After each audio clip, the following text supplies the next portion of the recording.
Okay, class, good morning. This is once again Mrs. Rosalinda B. McDowell. Our lesson for today is about accounting concepts and principles. The last time we were able to learn that accounting is considered as the language of business. In order for business entities to determine their financial performance, accounting is needed. There are different forms of business entities according to its organization and operations. A business can be organized as a sole proprietorship, a partnership, or a corporation. A business can be operated as a service, merchandising, and manufacturing entity. Sometimes we want to determine our performance compared to similar companies. However, since there are a lot of ways and assumptions to present financial reports, we need to have a generally accepted rule for accounting. The purpose of our lesson for today is for you to be able to identify the different concepts and principles of accounting and identify if a specific situation follows or violates an accounting principle. Okay, class, I would want to emphasize that accounting concepts and principles will be one of your basic foundation in accounting. So I would want you to remember and understand all of the concepts and principles of accounting. Okay, before we will proceed to our topic for today, so we have a problem here. I would want you to analyze it. Okay, we're going to read Fitness First Pet Shop. Juan de la Cruz opened his pet shop business called Fitness First Pet Shop. He opened the bank account for his business and deposited 500,000 pesos.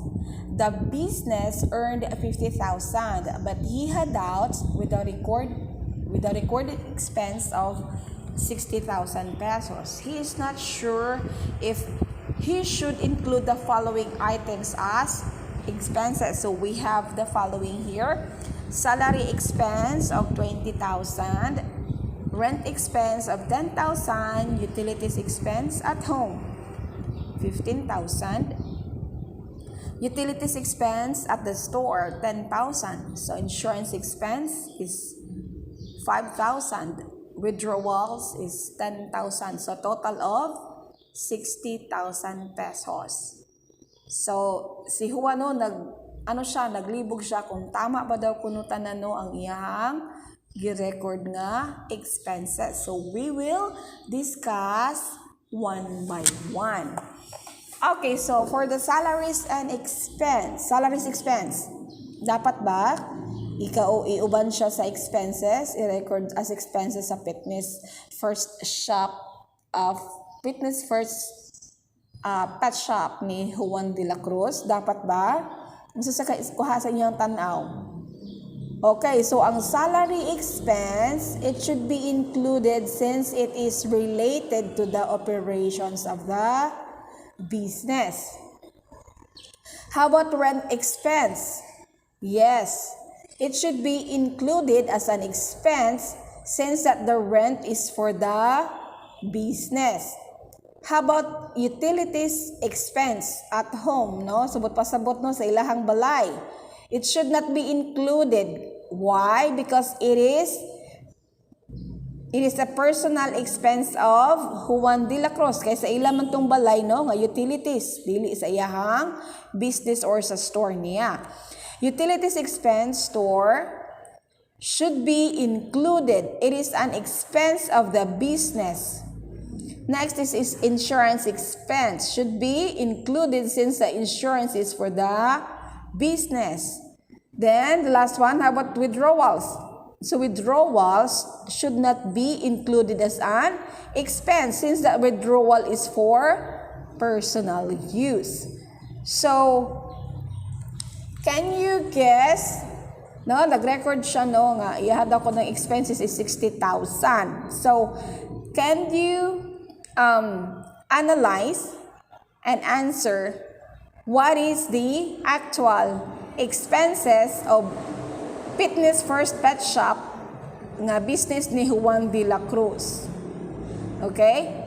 So since nga expenses of 20,000, yes, plus 10,000 nga rent. So 30 plus utilities expense at the store. So 10. So 40,000 insurance expense of 5,000. So 45,000. So withdrawal should not be included, no? So instead of 60,000, no, ang iyahang expenses, dapat di ay ang expenses kay iya lang i-record is 45,000 pesos. So diri mo sulod, no, kung nganong gikinahanglan ang accounting concepts and principles aron walay ma-violates. Okay? Okay, so first is business entity principles. So a business enterprise is separate and distinct from its owner or investor. Subot pasabot ana, no, nga ug unsay mga transaction sa business iyahan lagi na sa business.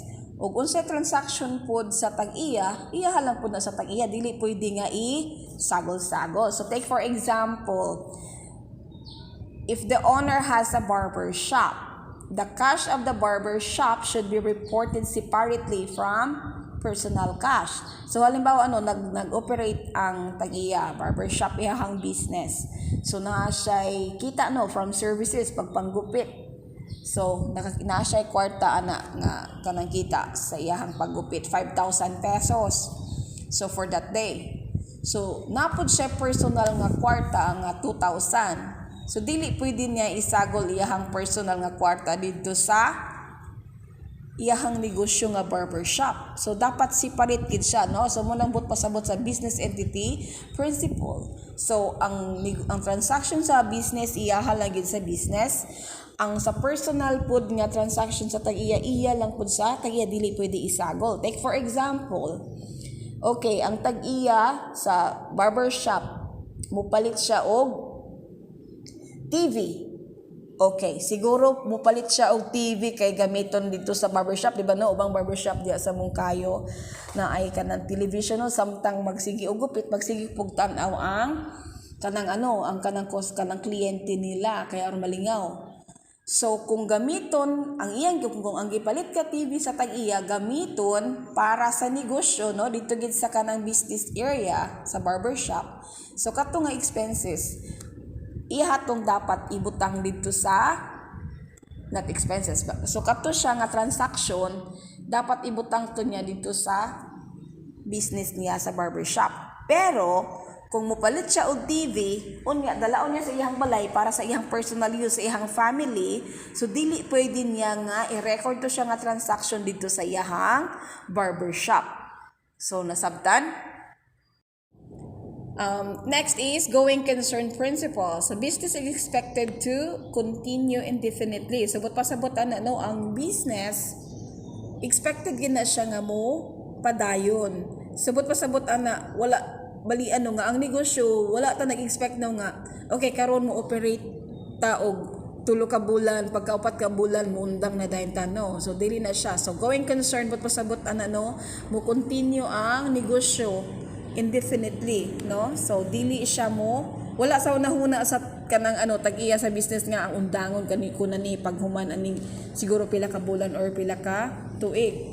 So take for example, when preparing financial statements, you should assume that the entity will continue indefinitely. Okay, next is periodicity or time period concept. So financial statements are to be divided into specific time intervals. So considering the length of time involved in its operations, it is very impractical for the owner to wait until the business stops to operate before he would be able to know the results of operations, financial condition, and cash flow of the business. The life of the business is then divided into equal periods, wherein at the end of each period, financial statements are prepared. These periods are being referred to as accounting periods. So this is the periodicity or time period concept in accounting. So this explains why statements are prepared and communicated to the owner of the business or various users, decision makers periodically. Speaking of accounting periods, it can be a period of 1 month. So 1 month where financial statements are prepared at the end of every month. We call this on a monthly basis. This is the shortest accounting period. Next is 3 months, where financial statements are prepared at the end of every 3 months. We call this on a quarterly basis.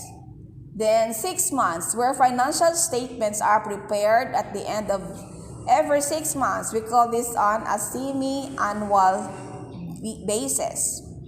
Then 12 months, where financial statements are prepared at the end of every 12 months. We call this on a yearly or annually basis. The length of accounting period chosen depends on the need of the owner for financial information about his business. Most often, however, the business adopts an accounting period of 1 year. The accounting period of less than a year is called fiscal period, and the financial statements prepared are referred to as interim financial statements.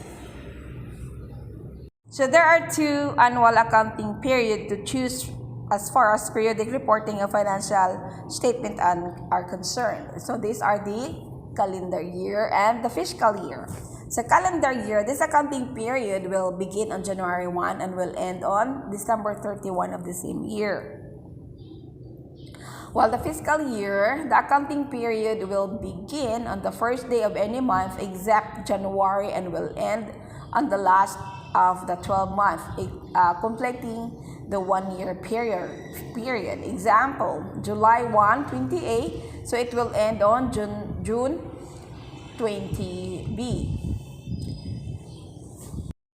So calendar year is the most common annual accounting period that the business adopts because this is the nearest accounting period wherein business entities file their income tax returns. The business records are closed on December 31 and the deadline for filing the said returns is April 15 of the next year. So there are 4 quarters in a calendar year and each quarter consists of 3 months. So for the first quarter, it's from January 1 to March 31. So for second quarter, it's April 1 to June 30. Third quarter, July 1 to September 30. And the fourth quarter is October 1 to December 31. So for the fiscal year, it depends upon sa quarter nila. Still, it would take for 3 months. So depende kung kano sila nag-start. So take for example, nagbigin sila no July 1, 28. So ilang year end mo end o June 30, 2000B. So, ang ilahang first quarter, since nga July sila, nagsugod, no? So, it's July 1 to September 30, ang ilang first quarter. Then, the next quarter will be October 1 to December 31. Third quarter, January 1 to March 31. And the fourth or last quarter covers from April 1 to June 30. So, it depends, no, kung unsa nga year ang ilahang, unsa nga pizza sila nagsugod sila fiscal year. Next is monetary unit principle. So amounts are stated into a single monetary unit. So this assumption, peso is considered to have a stable value, which means that the purchasing power of peso is steady regardless of inflation rates. So thus, the function of accounting is to account for the peso only and not for change in its purchasing power. For example, the company acquires land worth of 150,000 pesos last year. So 2 years later, the value of the land is 250,000 already.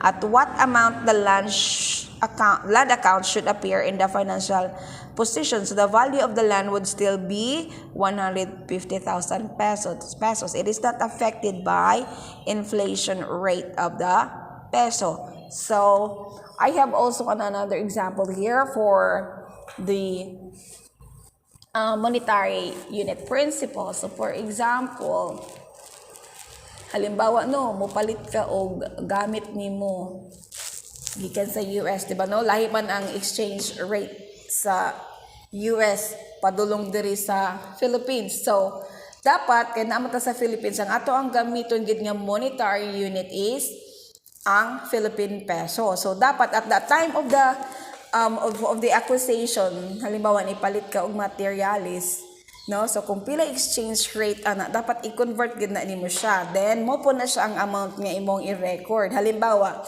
at the time nga nagpalit ka og sakyanan, okay, so in dollars di mo siya gipalit, no? So kinahanglan at that time pilay Philippine index or pilay value sa dollar compared to Philippine peso ana nga time. So ang imong buhaton kato siya nga value at that time nga nagpalit ka, mo to siya po imuhang i-record. So dili ka pwede mag-record og magamit ka og dollar dito sa imuhang financial statement, dili pwede. So dapat i-convert gid nimo siya into Philippine peso, no? Okay, next is objectivity principle. So financial statements must be presented with supporting evidence. So take for example, okay, so you could not actually record any hollow transactions. So whenever you would record a transaction, it is expected that you should have a source document from it. So halimbawa no, mo record ka, okay, nagpalit ko og sakyanan, akong i-record niya siya as asset no sa company. So ang pangutana, asa ang imuhang source document ana? So dapat naka-file na siya, no? So dapat na supporting evidence nga okay na gini tinuod gini siya, matrack, matrace gini siya nga kini nga sakyanan nakapangalan sa Accrual or nakapangalan sa ako ang company. Okay? So di lang ka pwede nga mag-record og transaction nga walay supporting evidence. Pwede po no kung halimbawa na mo mag-record ka og expenses. So dapat okay, halimbawa ni travel ka kay na kay ka-meeting dito para sa inyong transactions sa imong business. Okay, dili ka pwede nga magbuot-buot rang dito og record no og expenses nga na ako dito allowance sa ako ang pagkaon or sa ako ang pamasahe sa bus. Dili pwede nga magbut-but ka, dapat na adjug kay. Kung halimbawa ni sakay ka eroplano, dapat na kay plane ticket. O kung ni sakay ka og bus, dapat na kay bus ticket, no? So imo gina siyang i-compile, imo gina siyang i-attach as part of your evidence nga okay na incurred gid ni siya nga expenses sa company. So dili pwede magbut-but og record expenses kay nga man dapat matrace siya nga naagid siya source documents makita. Okay?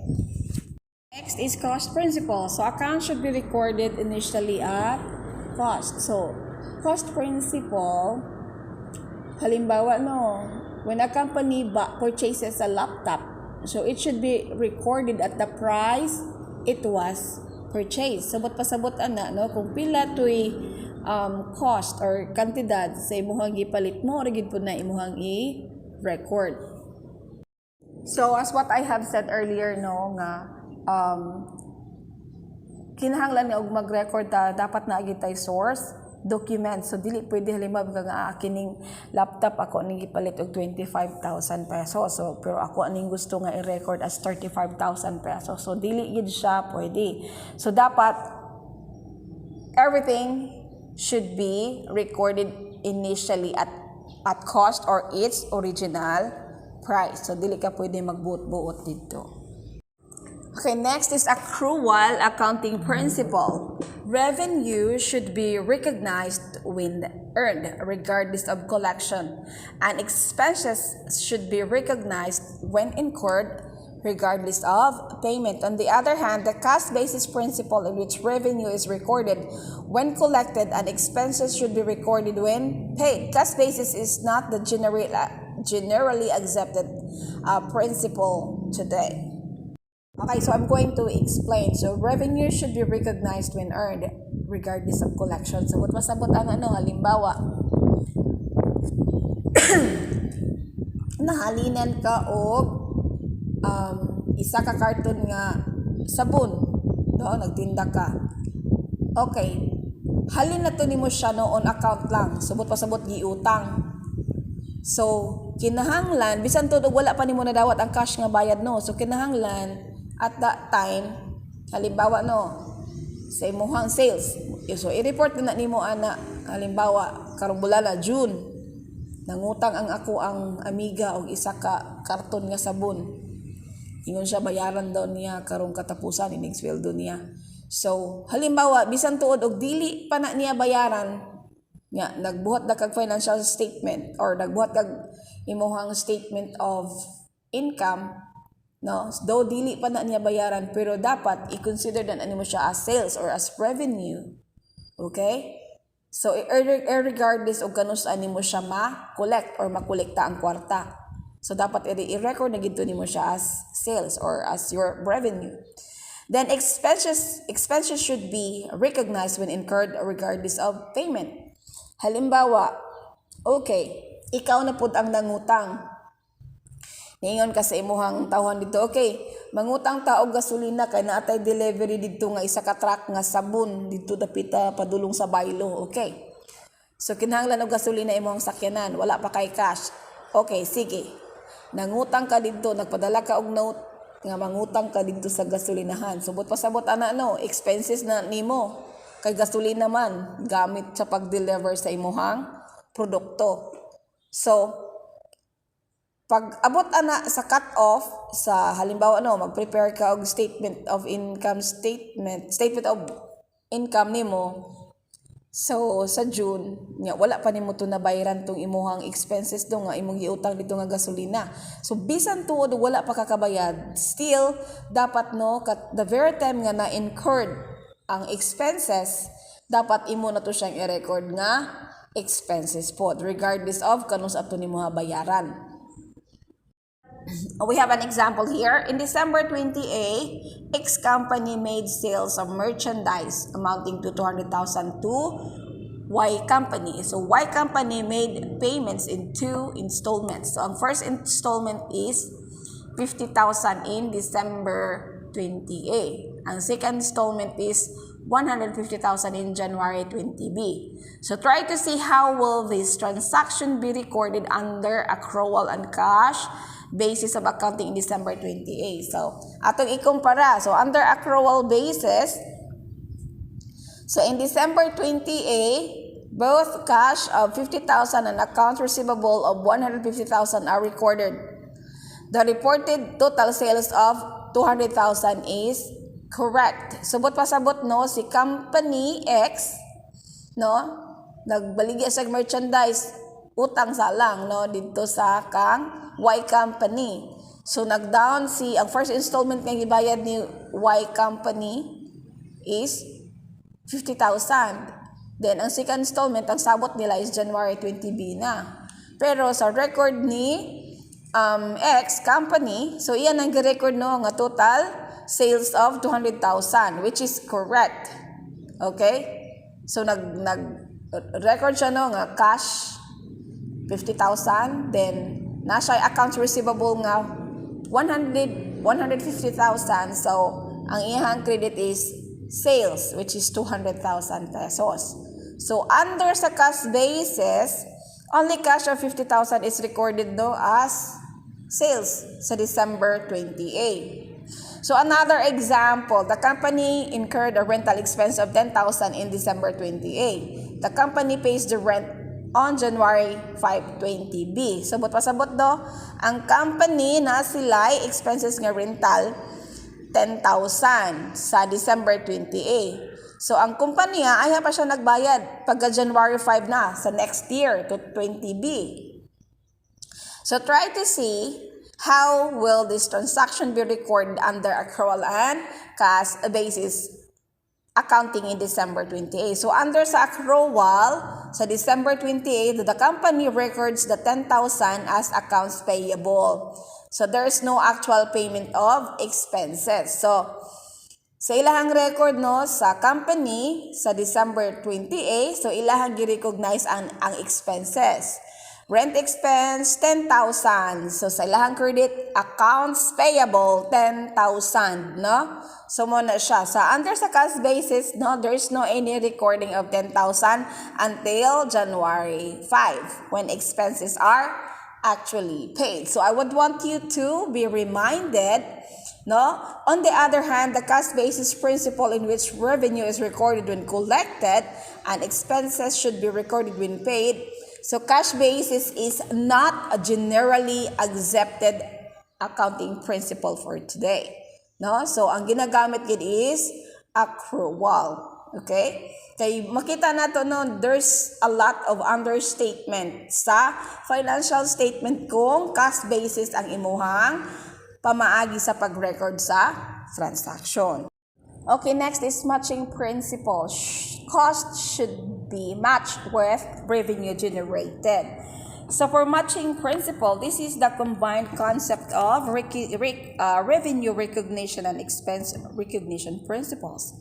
Revenue should be recognized when earned, and corresponding expense should be recognized when incurred during the same period as revenue is earned. Proper matching of revenue and expense are called for. Okay? So, of course, di ba? O kung halimbawa, nakay sales, of course, nakay operation. So, naagig kay ma-incurred ana nga mga expenses. So, muna siyang matching principle. So, ang revenue may recognize as well as ang kaakibat po ana nga expenses. Kaya di man pwede nga mamaligya ka no, nga wala po kay mahimong expenses. Halimbawa, pag deliver pa lang ni mo daan, ang tao, driver ana, di ba? Ang tindira ana, ang naa sa inyuhang office ana, no, nga naga-monitor sa inyuhang sales o sa inyuhang operation. So, part na siya sa expenses, okay? Next is disclosure principle. All relevant and material information should be reported. So this principle requires that financial statement should be free from any material misstatement, that if there is any proper disclosure should be made. So disclosure no, but pasabot ana nga ipakita nimo dito tanan no, relevant information, relevant and material information, but pasabot ana nga ang imuhang financial statement dapat no, ug unsay tinuod gid didto, dapat makita gid siya dito no, imo siyang i-disclose, but pasabot ana niya, imo siyang ipakita, imo ang i-report, imo ang i-record. Okay? Okay, so conservatism principle, also known as prudence. In case of doubt, assets and income should not be overstated, while liabilities and expenses should not be understated. Okay. So halimbawa no, so conservatism principle sa accounting, di ka pwede mo yun nga mas dako jud og income no. Halimbawa na kay pagduda, mas i-prefer pagid sa management nga okay, katubitang ang pinakadakong expenses ilang i-recognize, then ang pinakagamay nga revenue or income ila pog i-take, ilang i-recognize. So dili pwede nga maghunaw na sila nga mas dako gid ni kayo nga ako ang income oy, no. So kung naay doubt, mo gina siya no sa conservatism, mas mo prefer sila nga i-recognize nila nga dako ang expenses kaysa dako ang ilahang income or ilahang revenue on sales. So actually sa conservatism, they adopt the kind of principle na they are not counting their chicks while the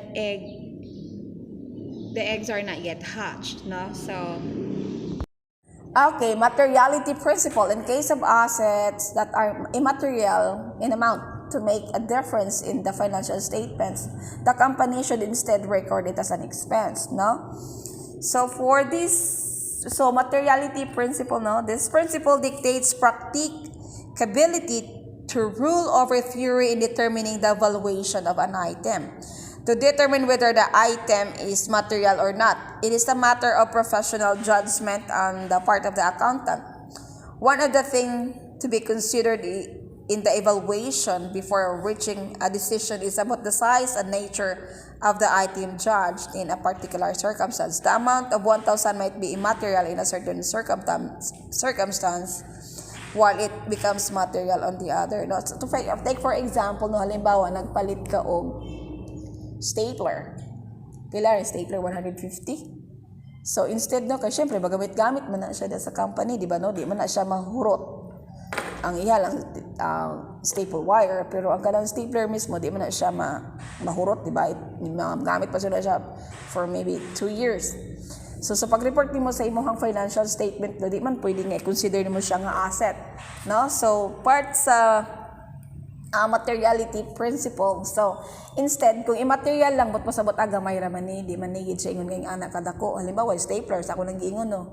So, i-consider na nimo siya nga expenses na. Instead, nga imo siya i-consider as asset. Kaya magamit man siya. Di man po siya makonsume baya, di ba? Kay gamiton man imo pag ipit-ipit sa mga papel. So, that's just actually one of the example. So, pwede rin no, ang amount daw is 1,000 pesos. Siguro sa uban, immaterial siya, pero sa ubang company, material siya. It depends upon sa judgment, no, sa accountant or sa bookkeeper kung unsaon niya pag-judge ng usa ka item nga gipalit. Okay, class, so that is our lesson for today. So we have a quiz. I would want you to answer and submit it to me right away. You can send it to my Gmail account, rosalinda.binondomcdowell@gmail.com, or you can just simply send me a message on my Facebook Messenger under the account Rosalinda McDowell. So I'm going to upload another lesson. Then we will have a long quiz by Friday. So I would want you to study it and be safe always. God bless everyone.